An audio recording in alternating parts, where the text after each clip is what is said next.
Good morning everyone. আজকে সকালবেলায় ঘুম থেকে উঠে দেখি বাইরে একদম ঝমঝমিয়ে বৃষ্টি হচ্ছে।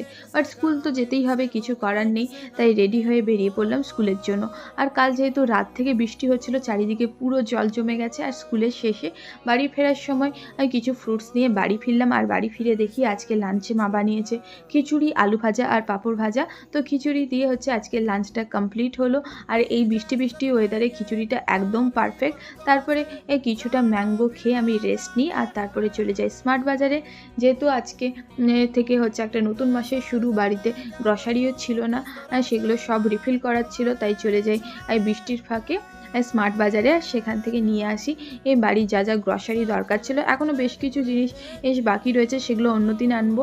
কারণ ব্যাগটা প্রচুর ভারী হয়ে গেছিলো, তাই সেগুলো আনতে পারিনি। তারপরে চা আর বিস্কিট খেয়ে আমি চলে যাই ভিডিও এডিটিং করতে। আর তারপরে রাতের ডিনার কমপ্লিট করে নিই। আর এইভাবেই কাটে আজকের দিন।